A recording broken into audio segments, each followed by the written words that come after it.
अस्सलाम वालेकुम friends, welcome back to top smarties. Drama serial कर्ज़े जान जो कि बहुत इंटरेस्टिंग हो चुका है, क्योंकि जैसा हमने आपसे कहा था कि नशवा हमार से शादी उस सूरत में करेगी जब आसिम और उसकी माँ की शादी हो जाएगी। अब यहाँ पर सोने पर सुहागा कि आसिम की तरफ से रिश्ता भी आ गया, जो कि बरकत बेगम को तो ज़रा पसंद नहीं आया। वो तो बहुत गुस्सा करती है, लेकिन नशवा के लिए ये काफ़ी अच्छा हो गया, क्योंकि अब सबसे बात करना आसान हो जाएगा।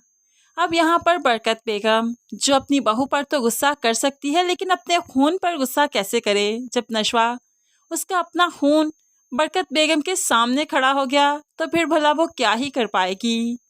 अब तो नशवा भी डट जाती है कि पहले मेरी माँ की शादी होगी, फिर मैं शादी करूँगी।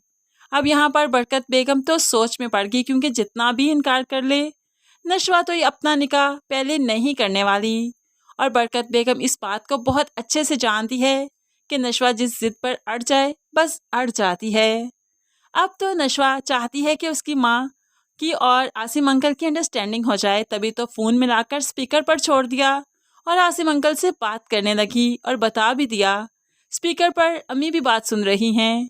ऐसे ही आसिम बहुत खुश हो जाता है और फिर बिस्मा से भी बातें करने लगा। इस तरह से बुरहान भी काफ़ी खुश है, क्योंकि वो भी तो चाहता है कि आसिम और बिस्मा की शादी हो जाए।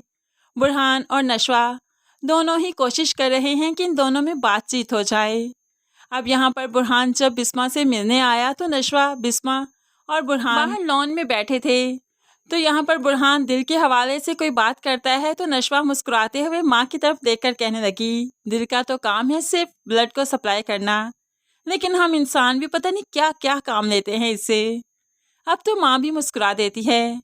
तो दूसरी तरफ जब बख्तियार साहिब को पता चला कि आसिम और बिस्मा की शादी की बात चल रही है, तो भला कैसे बर्दाश्त होगा, क्योंकि उसने तो हमेशा बिस्मा को हरास ही करना था। अब यहाँ पर बिस्मा उसके कमरे में जब डस्टिंग के लिए आई तो फिर उसे हरास करता है, तुम इस शादी के लिए इनकार करोगी, तुम जानती हो ना मैं नहीं चाहता कि तुम्हारी किसी से भी शादी हो, मैं तुम पर नज़र रखता हूँ, मैं तुम्हें किसी और का नहीं होने दूंगा। अब यहाँ पर इस तरह की जो बातें कर रहा था तो बरकत बेगम सुन लेती है। बरकत बेगम को तो अपने कानों पर यकीन नहीं आया, फौरन से पहले बेड पर धर्म करके अपने कमरे में जाकर गिर जाती है। सोचने पर मजबूर है कि ये सब कुछ क्या हो गया। उसने तो कभी नहीं सोचा था कि बख्तियार की नज़र बिस्मा पर हो सकती है। अब तो बरकत बेगम भी आसिम और बिस्मा की शादी के हक में होगी, क्योंकि वो जानती है कि आगे चलकर बख्तियार कोई ना कोई कदम तो ज़रूर उठाएगा जो उन्हें और उनकी फैमिली को रुस्वा करके रख देगा। इसलिए अब बरकत बेगम खुद चाहेगी कि बिस्मा की शादी हो जाए और उसे आसिम के साथ रुखसत कर दे और उसके बाद नशवा की शादी करे। इस तरह से सारे मामला खुद ब खुद ठीक होते जाएंगे। लेकिन बाद में नशवा हमार से शादी करती है या नहीं, ये देखना काफ़ी इंटरेस्टिंग होने वाला है। तो फ्रेंड्स, मज़ीद वीडियोस के लिए चैनल को सब्सक्राइब करके साथ बेल नोटिफिकेशन ज़रूर प्रेस कर लीजिए, ताकि आने वाली हर वीडियो के बारे में हम आपको पहले से अवेयर कर सकें। दुआओं में याद रखिएगा, अपना बहुत सारा ख्याल रखिएगा। नई वीडियो तक के लिए अल्लाह हाफिज़।